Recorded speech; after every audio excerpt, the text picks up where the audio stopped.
If you go to Bowie High School, you might have noticed these flyers up around school. Here, this familiar face we know so well, this is Katie Laufer, a 10th grader here at Bowie High School. She's like all other students, but there's one thing that makes her special. Katie has Rett syndrome. Rett syndrome is a debilitating neurological disorder that primarily affects females. It is caused by a single gene mutation that leads to underproduction of an important brain protein. Most children with Rett syndrome have a mutation in a particular gene on the X chromosome. It's believed that a single gene may influence many other genes involved in development. In October, Mr. Laufer presented a PowerPoint on Rett syndrome to the students of Bowie High School in order to educate students about the causes and symptoms of Rett syndrome.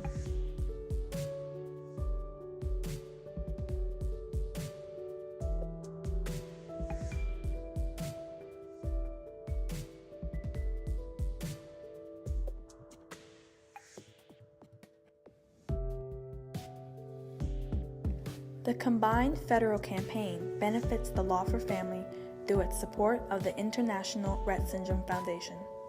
My name is Rich Laufer. I work at the United States Nuclear Regulatory Commission, and I've been here for 24 years. Prior to coming to the NRC, I was in the United States Navy, and the Navy also has CFC. So I've contributed to CFC for a long time, but didn't really have a passion for any one of them. And then in 1999, when my then 2-year-old daughter was diagnosed with Rett syndrome, my life as I knew it and as my future, as I predicted my future would be, changed dramatically. This disease I'd never heard of, none of my friends or family had ever heard of. So when I found out CFC was involved with that, I jumped right on that and tried to raise awareness and funding as much as I could. Since she was diagnosed in 1999, they've discovered the gene, and that's huge for a disease to know what the gene marker is with that. I think it's great that my contribution to the Combined Federal Campaign helps not only my daughter deal with this devastating illness of Rett syndrome, but other families as well, and it gives me great satisfaction to know that I make it possible. When Katie was born, she was a healthy and happy baby. She met all her milestones, such as sitting up, crawling, and smiling. It was not until she was a little over a year old that she was not able to walk independently. As time passed, she stopped playing, babbling, and stopped making eye contact. During this time, she started crying a lot. It was as if she realized she was losing her skills, and that was the only way to deal with it.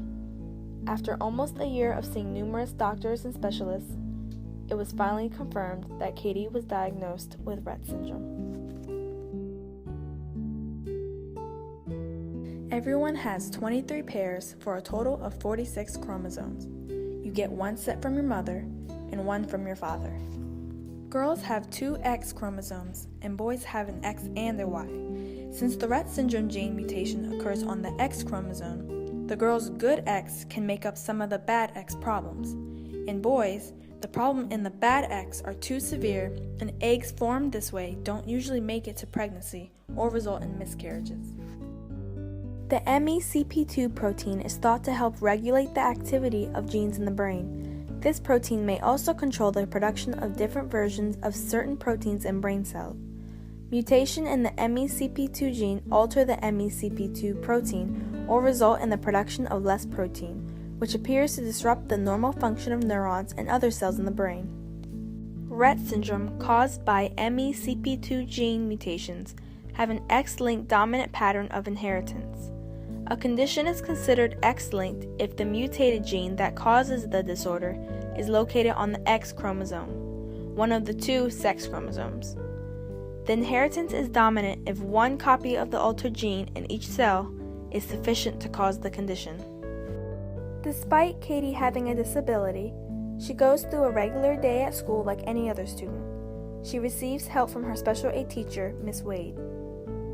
I was a home and hospital teacher for Prince George County and a substitute teacher when I was asked to take a long-term sub to be with Katie in San Diego. That's the year she went from Tasca to Orgo. She was a 7th grader, and I was her substitute teacher because her special ed full-time teacher had other classes and other things to do.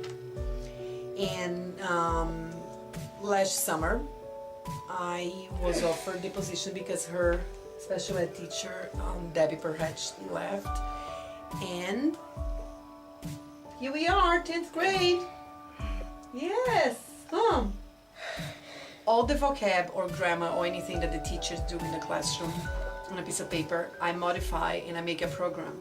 And through this program here, it goes to her Toby. Toby is a computer that reads her eye gaze. The Toby Eye Gaze device is a system that enhances computer accessibility by allowing the user to navigate and control a desktop or laptop computer using only your eyes.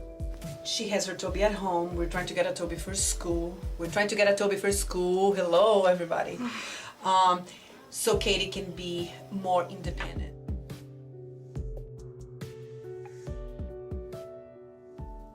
Dr. Bay, the principal of Bowie High School, and the Bowie High School staff have also been greatly impacted by Katie's story.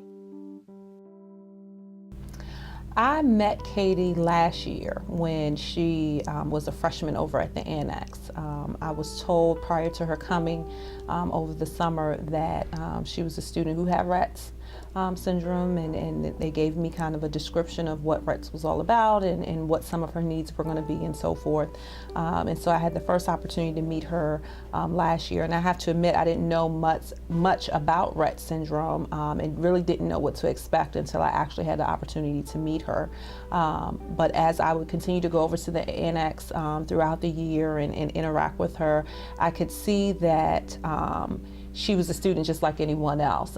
She has physical disabilities and so forth, or physical challenges, but she was just as much a part of the school as any other student here at Bowie High School. So when I interact with her, I've learned that, when I speak to her, I need to slow down and give her opportunity to process what it is that I'm saying, and then give her opportunity to actually show that she understands what it is that I'm saying. And so that's something that I've learned as I've gotten a chance to know her and to interact with her and see her. And I've been so impressed with the growth that she has made just since the time in which she first arrived at Bowie High School. I mean, when I first met her, it was very difficult for her to walk up and down steps. She really couldn't walk up and down the steps. She couldn't walk really for any significant distance. And to see her now walking and going up and down steps, it's just like, wow, to see her developed so much in just a short period of time.